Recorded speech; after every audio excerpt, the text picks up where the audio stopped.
pertandingan, Song-in bertemu dengan seseorang yang menawarkan uang untuk membayar hutang ayahnya dengan syarat ia harus kalah. Yong-tat sebenarnya tahu akan hal itu sehingga ia dulu menganggap putrinya sebagai seorang pecundang. Namun kini ia sadar bahwa pengorbanan besarnya itu dilakukan demi dirinya sehingga ia meminta maaf dengan tulus. Song-in hanya terdiam menahan tangis mendengar permintaan maaf ayahnya. Keesokan harinya, Sukung dan Omin curiga bahwa sosok bertopeng kucing berasal dari sekolah mereka. Mereka pun memeriksa semua lengan siswa lain untuk mencari seseorang dengan luka di lengan kiri, namun tidak menemukan apapun. Hingga akhirnya, Sukung tanpa sengaja melihat luka di lengan kiri Song-in akibat tabrakan dengan murid lain. Saat itulah ia menyadari bahwa Song-in adalah sosok bertopeng kucing yang selama ini ia cari.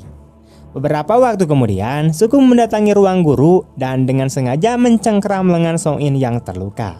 Ia menanyakan alasan mengapa Song-in menyelamatkannya ketika Jong berusaha menyerangnya. Song-in menjawab bahwa ia hanya ingin melindungi Jong agar tidak terjerat masalah hukum.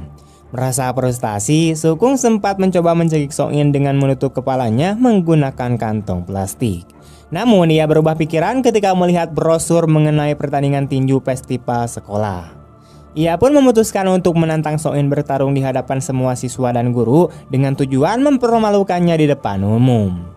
Song-in tidak punya pilihan selain menerima tantangan itu, karena jika menolak, Sukung akan menyerahkan rekaman video saat Jong mencoba menyerangnya ke pihak berwenang. Beberapa waktu kemudian, Jong terlihat berada di atap sekolah dengan niat mengakhiri hidupnya.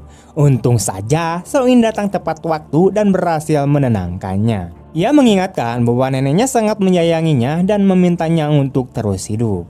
Mendengar kata-kata itu, Jong akhirnya mengurungkan niatnya dan menangis dalam pelukan Song-in. Hari pertandingan pun akhirnya tiba. Berita tentang duel antara Sukung dan Song-in sudah menyebar luas, tetapi sebagian besar orang belum tahu bahwa sosok di balik topeng kucing adalah guru pengganti. Biang Zini bahkan membagikan topeng kucing kepada para siswa sebagai bentuk dukungan untuk menggulingkan kekuasaan Sukung. Saat pertandingan dimulai, Sukung menggunakan seluruh kemampuan bela dirinya untuk mendominasi pertarungan.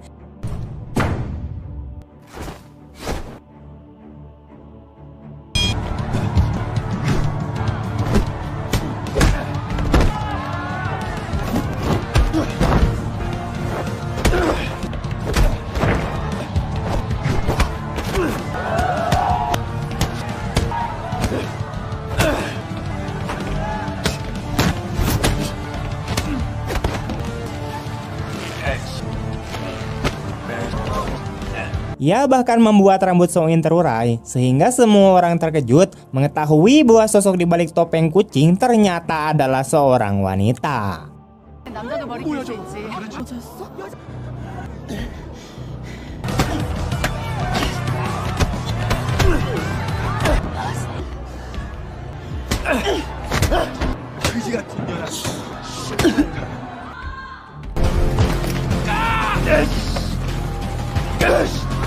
Sukung terus menyerangnya tanpa ampun, tetapi tepat ketika Song-in hampir kalah, ia berhasil membalikkan keadaan.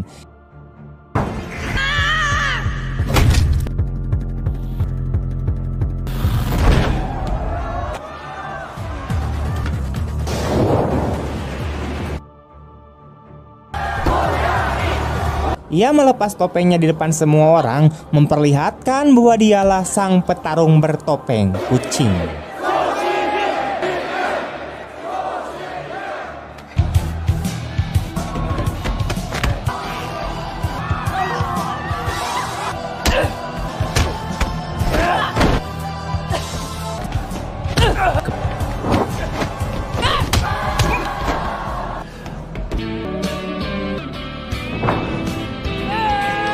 Dengan semangat yang membara, ia akhirnya menjatuhkan Sukung hingga berlutut di depan Jong. Song-in kemudian memaksa Sukung untuk meminta maaf kepada Jong, tetapi Sukung dengan keras kepala menolak. Film kemudian ditutup dengan adegan Song-in dan Jong yang akhirnya melaporkan Sukung ke kantor polisi. Tidak lama kemudian, Mi juga datang memberikan bukti rekaman kekerasan Sukung di sekolah. Beberapa waktu setelah itu, terlihat Song In sudah meninggalkan Myung High School dan bekerja sebagai instruktur senam di tempat baru. Dengan begitu, film pun tamat.